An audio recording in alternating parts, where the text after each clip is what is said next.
জানিয়ে দেব সর্বশেষ আপডেট বাংলা সংবাদ। শুরুতেই শিরোনাম। ঘুরে গেল ক্ষমতার চাকা, এবার পদত্যাগের দাবি সহ 9 দফা দাবিতে নতুন কর্মসূচি ঘোষণা করল বৈষম্য বিরোধী ছাত্র আন্দোলন।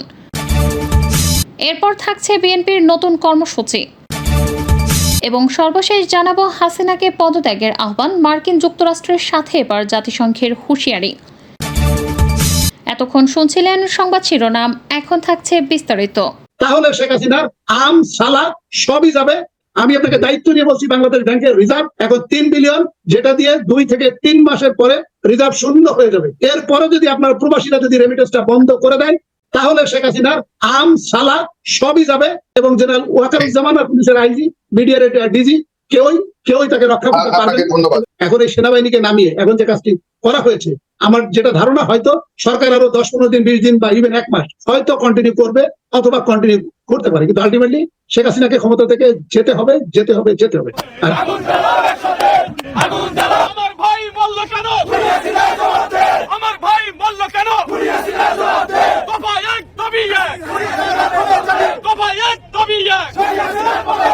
এখন যে সমন্বয়কদের যে 52 জনের 54 জনের সমন্বয়কদের যে আমি বিবৃতিটা দেখলাম এবং তারা 9টা দাবি তুলেছে এবং 9টা দাবি, একটা দাবিও শেখ হাসিনার পক্ষে মানা সম্ভব না এবং শেখ হাসিনা মানবে না।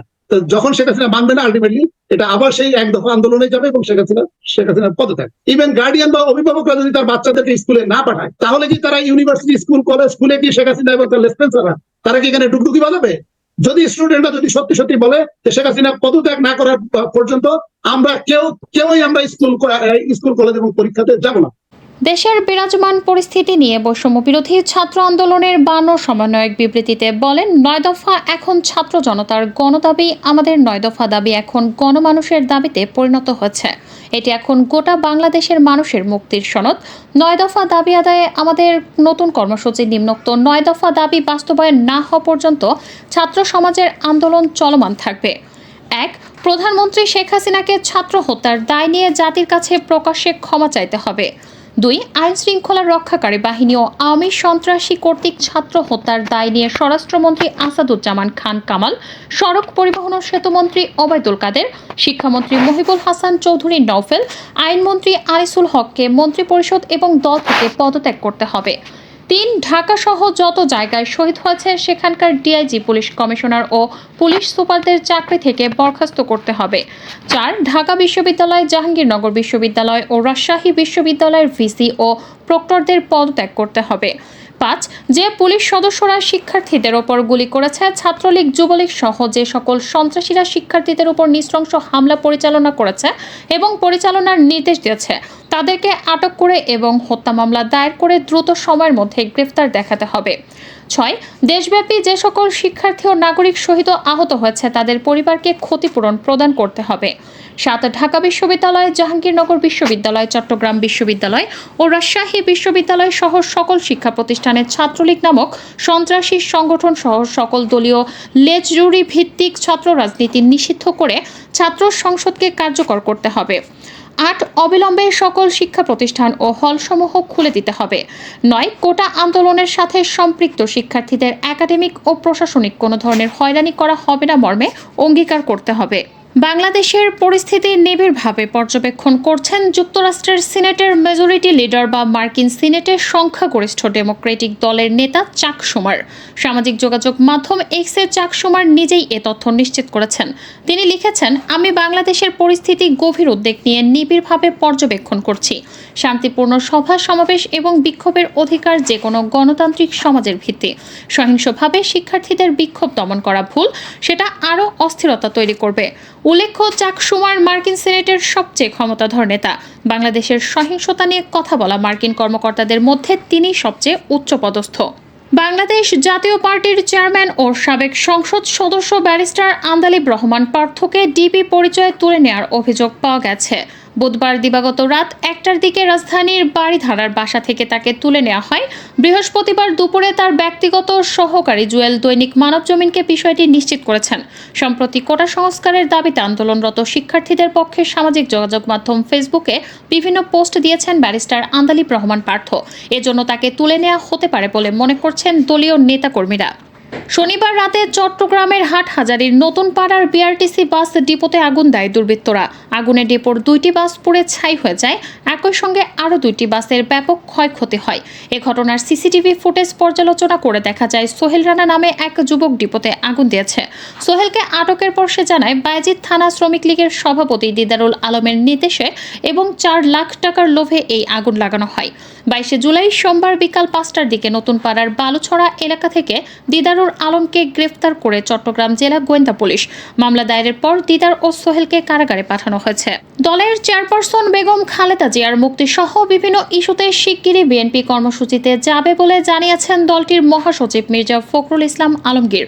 এর মধ্যে দুর্নীতি বিরোধী নিত্য প্রয়োজনীয় দ্রব্যদের মূল্য বৃদ্ধি এবং ভারতের সঙ্গে চুক্তি ও সমঝোতা সহ জনসম্পৃক্তমূলক ইস্যুতে জুলাই মাসেই যুগপথভাবে কর্মসূচিতে যাওয়ার কথা ছিল সমমনাদের।